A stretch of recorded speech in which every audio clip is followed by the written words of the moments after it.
Bonjour et bienvenue à Hop dans le Wok. Aujourd'hui, on va faire un plat un petit peu plus rustique. C'est un plat chinois et c'est les zhangzi. Et ça, c'est comme un gros dumpling de riz enveloppé dans une feuille de bambou. C'est une recette qu'il faut qu'on planifie un petit peu chaque étape parce qu'il n'y a rien de compliqué, il n'y a pas beaucoup de manipulation sur chaque ingrédient, mais on doit prévoir des temps de trempage, donc idéalement, ça se fait sur 2 jours. Comme moi, j'ai commencé hier soir à faire tremper mes choses et aujourd'hui, on va être prêt à compléter le plat. Donc avant de commencer, on va pouvoir aller voir la liste des ingrédients, mais n'oubliez pas de vous abonner à notre chaîne.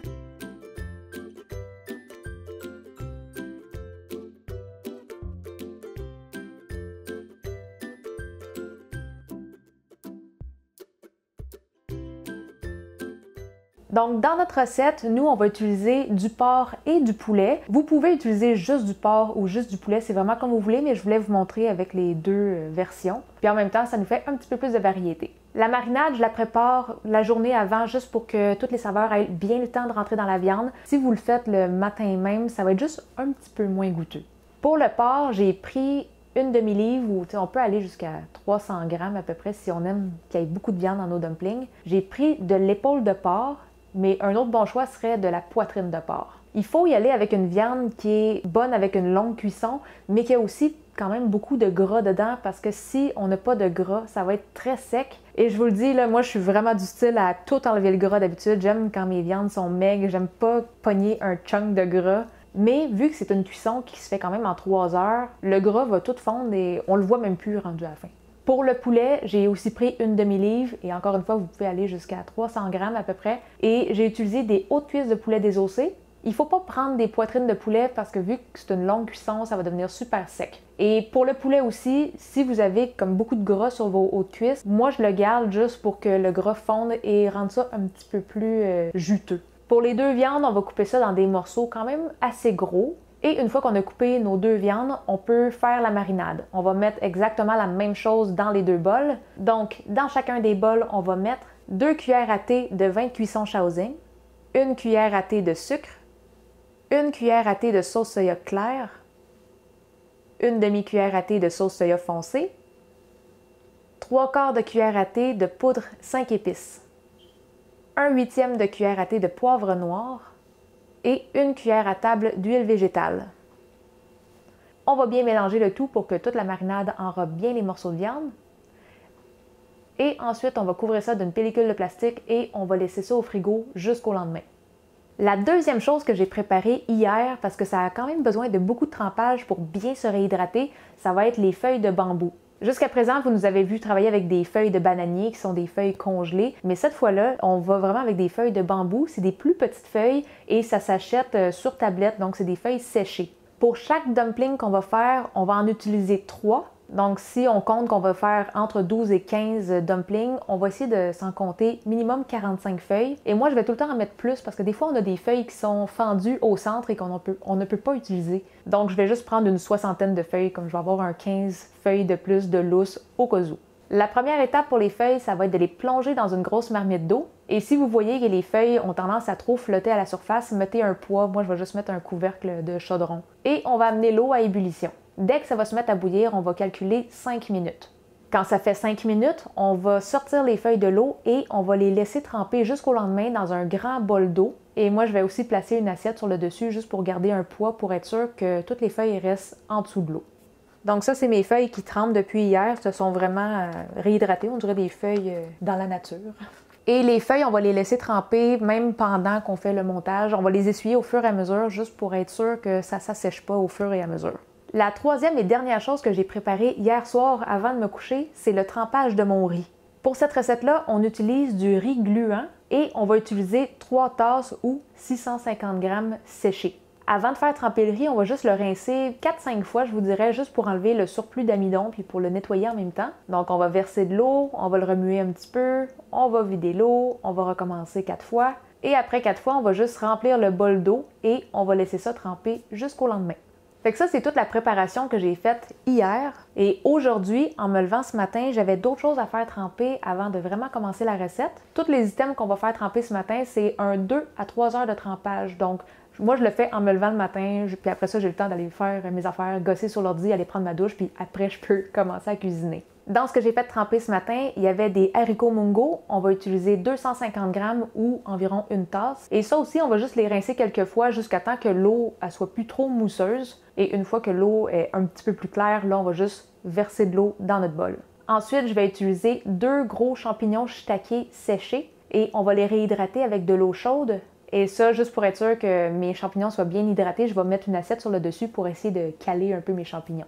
Ensuite, on va avoir des arachides. Moi, je prends des arachides grillés non salés et on peut utiliser une quantité de 75 grammes à 100 grammes d'arachides. Ça, je vais aussi les faire tremper avec de l'eau chaude. Et pour finir, on va avoir des petites crevettes séchées. Ça, tout dépendant de la grosseur des crevettes, la quantité que vous allez utiliser peut varier. C'est sûr que si vous prenez des toutes petites crevettes, j'en compterais peut-être 3-4 par dumpling. Si vous avez des moyennes ou grosses, vous pouvez en compter 2 ou 3 par dumpling. Mes crevettes étaient quand même assez petites, donc j'en ai pris, je pense, 45. J'en ai compté 3 par dumpling. Donc ça aussi, on va verser de l'eau chaude là-dessus et on va laisser tremper le tout pour 2 à 3 heures. Une fois que les 3 heures est écoulée, on peut maintenant aller goûter tous nos ingrédients. On va commencer avec le riz. On va essayer de l'égoutter vraiment le mieux qu'on peut. Une fois que moi je l'ai mis dans mon tamis, je vais vraiment le secouer jusqu'à temps qu'il n'y ait plus trop de gouttes et je vais même le laisser dans le tamis sur le bol pour un 15 minutes pour que l'eau s'égoutte vraiment très bien du riz. La raison, c'est qu'on va venir assaisonner notre riz avec des sauces soya, puis de l'huile de sésame, puis quand même beaucoup de choses. Et si le riz est trop mouillé, tout notre assaisonnement se ramasse au fond comme dans un petit liquide restant d'eau. Fait que juste pour éviter que tout se ramasse trop au fond, on va essayer de très bien l'égoutter. On va égoutter nos haricots mungo aussi. On va égoutter les crevettes et les arachides et ça, on va juste les remettre dans le petit plat de trempage parce qu'on va essayer de garder nos garnitures séparées. Ça va être juste plus facile après ça d'aller garnir nos dumplings. Pour les champignons shiitake, on va aussi les égoutter, mais en plus, on va presser les champignons pour enlever l'excédent d'eau que les champignons auraient absorbé. Et on va les garder de côté, on va les couper un petit peu plus tard. Maintenant qu'on a tout égoutter, on va faire l'assaisonnement du riz et on va commencer avec une cuillère à table de sucre. On va aussi mettre une cuillère à table de sauce soya claire, 2 cuillères à thé de sauce soya foncée, 2 cuillères à thé d'huile de sésame. On va aussi mettre 2 cuillères à thé et demie de sel et une demi-cuillère à thé de poudre 5 épices. On va bien mélanger le tout et j'essaye de ne pas mélanger trop vigoureusement. Tu sais, je vais aller gratter les côtés de mon bol pour ramener le riz parce que vu qu'on a fait tremper le riz, il a tendance à casser un petit peu plus facilement. On peut le briser avec les doigts. Donc, notre riz est bien mélangé, on va pouvoir garder ça de côté. Pour les haricots mungo, c'est un vraiment plus petit assaisonnement. On va juste mettre 2 cuillères à thé de sel. Et on va bien mélanger aussi. Et là, on est presque prêt à tout emballer nos ingrédients ensemble, mais il nous reste juste à couper les dernières garnitures. Dans mes dumplings, je vais utiliser des saucisses chinoises. Vous pouvez en prendre entre 2 et 4. Moi, je vais en prendre 4 parce qu'on aime la saveur que ça amène, mais ça va aussi ajouter un petit peu de gras, donc ça va être un petit peu plus juteux. Pour les saucisses, on va tout simplement les couper en tranches. Moi, je vais faire des biseaux et ensuite, on va mettre ça dans une petite assiette. L'autre ingrédient qu'on voit très souvent dans ces dumplings-là, ça va être les jaunes d'œufs de canne salée. Ça s'achète déjà comme ça dans des sachets. C'est déjà tout préparé. Vous pouvez utiliser des jaunes d'œufs complets ou vous pouvez aussi les couper en deux. Et ensuite, il nous reste à préparer les champignons shiitake. Et on va commencer par retirer le pied parce qu'il est un petit peu plus coriace. Si vous voulez, vous pouvez le garder le pied et juste le hacher un petit peu plus finement. Vous pourrez le mettre aussi. Moi, je préfère l'enlever. Le champignon en tant que tel, après ça, on va juste le couper en petites tranches. Donc là, on est vraiment rendu à l'assemblage et pour faire cette étape-là, moi, je m'assis confortablement avec une chaise et j'ai tous mes ingrédients autour de moi parce que c'est quand même quelque chose qui va me prendre 1 heure, 1 heure et demie pour faire 15 dumplings. Donc, j'ai mes feuilles sur le côté, j'ai mon riz et mes haricots que je vais utiliser. C'est les premières choses qu'on va utiliser. Et après ça, je fais juste piger dans toutes mes petites garnitures. J'ai mon fil aussi. On va avoir besoin de fil de coton pour enrouler notre dumpling pour qu'ils se tiennent ensemble. Et gardez-vous aussi une paire de ciseaux pour couper le fil au fur et à mesure. Et finalement, ça va vous prendre des vieilles serviettes. Là. Prenez pas vos plus belles serviettes parce qu'on va les utiliser pour venir éponger les feuilles, venir les essuyer un petit peu en même temps. Donc, ça se peut que vos serviettes deviennent un petit peu vertes, grises à la fin. Donc là, on va commencer. On va se prendre 3 feuilles et on va les placer devant nous. Et vous allez remarquer que les feuilles y ont un sens. Le sens avec la tige qu'on sent comme vraiment ressortir, qui est le dessous de la feuille, on va mettre cette face-là contre la table. Nous, ce qu'on veut, c'est avoir le côté le plus lisse de la feuille vers le haut. Ensuite, on va juste les essuyer un petit peu pour enlever le surplus d'eau. La prochaine étape, on va avoir besoin de prendre 2 des feuilles et on va les mettre en sens inverse comme ça. On va les superposer, mais en laissant juste un petit décalage, environ 1 pouce ou 2,5 cm. On ne veut pas les mettre vraiment une par-dessus l'autre, on veut essayer de se donner, de se créer un peu plus d'espace. On va juste les plier comme ça en 2 au centre et une fois qu'ils sont pliés, on fait juste se créer un pli derrière. En créant un pli, ça nous fait automatiquement un cône. Fait qu'en arrière, on a juste replié. Fait que là, avec une main, on va essayer de le tenir. C'est sûr que la feuille a tendance à vouloir se déplier un petit peu quand il n'y a rien dedans. La première chose qu'on va venir faire, c'est mettre une bonne grosse cuillère de riz. Et on va essayer de l'étendre, pas jusqu'en haut. On veut laisser un espace pour venir replier tantôt. Mais on va essayer de pas tout mettre le riz dans le fin fond. Et on ne veut pas mettre trop de riz parce que c'est pas le riz qui va donner la saveur à nos dumplings, c'est vraiment toutes les garnitures. Fait que moi, je vais tout le temps mettre du riz de manière à ce qu'on voit un petit peu à travers. Ensuite, on va mettre des haricots mungo. On peut en mettre quand même assez généreusement. Et vous allez voir que toutes les quantités que je vous donne, vous pouvez les varier. Là. Si vous aimez plus un ingrédient qu'un autre, vous pouvez en mettre plus. Ça, c'est vraiment les dosages que moi j'aime bien et que Quitam aime bien. Quitam, il est plus garniture que riz. Fait qu'on met tout le temps plus de tout sauf le riz. Après ça, on va mettre toutes les garnitures. L'ordre n'a pas vraiment d'importance. Là, je vais y aller avec le porc en premier. On va mettre quelques morceaux de porc. Dans ceux-là, à Quitam, on va mettre un jaune d'œuf. On va aussi mettre des saucisses chinoises. Là, c'est sûr que vu que j'ai pris 4 saucisses, je peux mettre facilement 3-4 tranches par dumpling. Un champignon shiitake, des petites arachides. Ouais, j'aurais peut-être dû mettre les arachides en premier, vu que là, ils sont comme durs à mettre. Il y a tout le temps trop de garniture dans ceux-là à Quitam. Les petites crevettes, mais là, on va y en mettre 3. On va les mettre un petit peu n'importe où. On va remettre encore des haricots mungo. Et on va finir avec du riz. Là, je vais juste essayer de venir remplir la base, juste pour ne pas avoir un trop gros creux ici.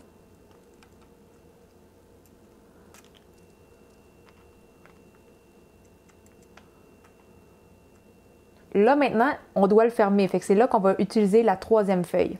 Et là, je vais essayer de vous le montrer. Je vais vous le montrer dans cette direction-là. Puis après ça, je vais demander à Quitam de venir filmer dans l'autre bord, juste pour que vous puissiez vraiment bien comprendre. La feuille, on va venir la faire partir du haut ici. On va la faire longer en bas.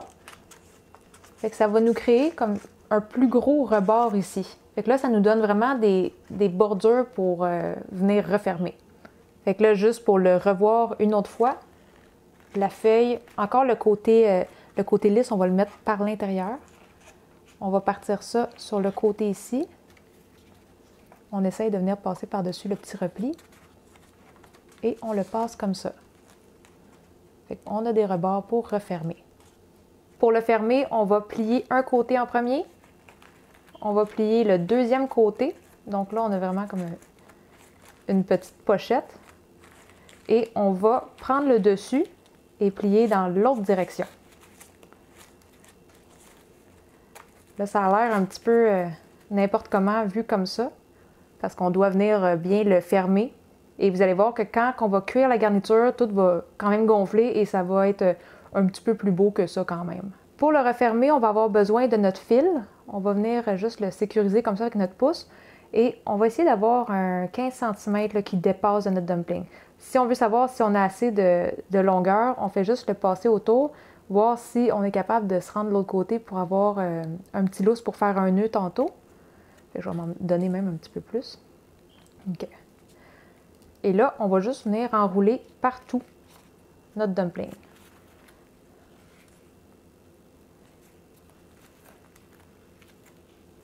Quand j'arrive comme ça en haut, je vais juste twister mes 2 cordes ensemble. On part dans l'autre direction. Et là, je vais juste couper ma corde ici, puis je vais venir faire des petits nœuds.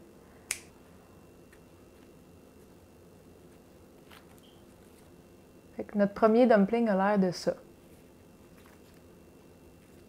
Et là, une fois qu'ils sont fermés comme ça, c'est un petit peu dur de savoir lequel avec quoi comme garniture, parce que là, on a du porc et on a du poulet. Et moi, des fois, je ne vais pas tout le temps me mettre des jaunes d'œufs salés parce que je suis pas une fan de ça. Fait que pour les reconnaître, mon système, c'est un système de nœuds. Comme là, par exemple, c'est quand je fais un petit nœud dans ma corde, je vais en faire un. Quand il y a juste un petit nœud, ça veut dire que c'est porc et œuf. Quand il y a 2 nœuds, bien là, ça va être poulet et œuf. Quand il y a 3 nœuds, ça va être porc mais pas d'œuf. En tout cas, vous comprenez le principe. Le nombre de nœuds veut dire c'est quoi la garniture. Fait que vous pouvez vous faire une petite feuille puis vous écrire c'est quoi le code de nœud.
Donc j'ai fini de tout assembler et j'ai réussi à passer toutes mes garnitures. C'est sûr que quand on arrive aux 2-3 derniers, les garnitures sont peut-être un peu moins bien équilibrées que toutes les autres. Mais c'est vraiment pas grave s'ils sont pas toutes garnies de la même manière. Et là, on va être prêt à les faire cuire ça.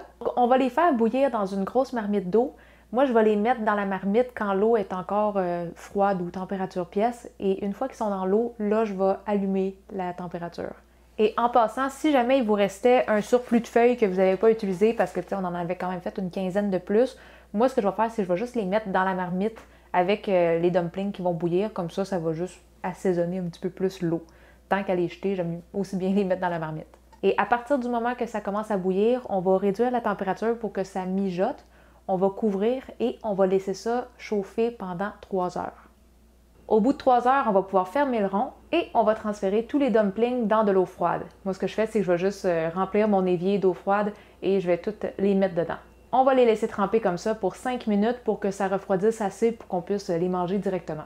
Après les 5 minutes, on va les sortir, les égoutter un petit peu et les éponger. Et pour conserver l'humidité, je vous conseille de les emballer séparément dans une pellicule de plastique. Fait que là, moi, ils sont tous ici. Je vais les emballer dans une pellicule de plastique tantôt, mais pour tout de suite, je vais juste les garder dans un contenant hermétique.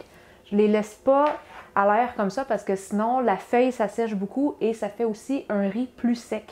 Et moi, une fois qu'ils sont emballés dans une pellicule de plastique, je vais aussi les identifier. Vu que j'avais fait mon petit code de nœud, je vais faire juste avec un petit papier collant, écrire c'est quelle viande et s'il y avait des œufs dedans aussi.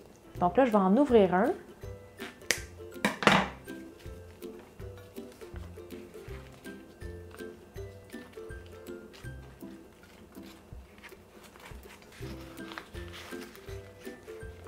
Fait que ça, c'est un des miens, fait qu'il n'y a pas d'œuf dedans. Il y a juste du porc, des champignons, il y a tout sauf des œufs.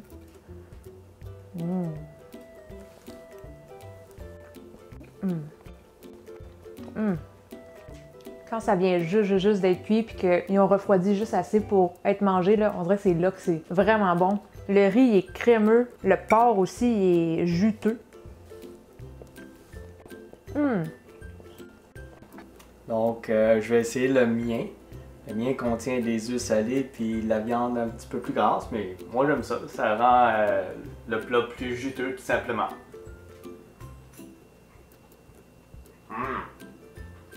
Ah ouais! Le porc a eu le temps de bien mijoter longtemps pendant 3 heures. La saveur s'est bien propagée dans le plat avec les haricots, les arachides, l'œuf salé. Le goût est juste incroyable. Excellent! On le sait que c'est une recette que c'est pas tout le monde qui va essayer de faire parce que c'est un petit peu plus obscur, un petit peu plus rustique. Mais si vous voulez avoir un bon challenge et si vous aimez comme le bricolage de cuisine, c'est une bonne recette pour vous. Et si vous avez besoin de la recette écrite, ça va être disponible sur notre blog et on va vous mettre le lien juste en dessous de la vidéo. Et pour ceux qui aimeraient nous aider, c'est possible avec la page Patreon et en devenant membre Patreon, ça vous donne aussi accès à quelques bonus. Et si jamais vous les faites et que vous voulez nous envoyer des photos ou si vous avez des questions par rapport à cette recette-là ou n'importe quelle autre de nos recettes, la meilleure place pour ça, ça va être le groupe Facebook Cuisine Asiatique Fait Maison. N'oubliez pas de vous abonner à notre chaîne YouTube et sur ce, on se dit à la prochaine. Bye bye!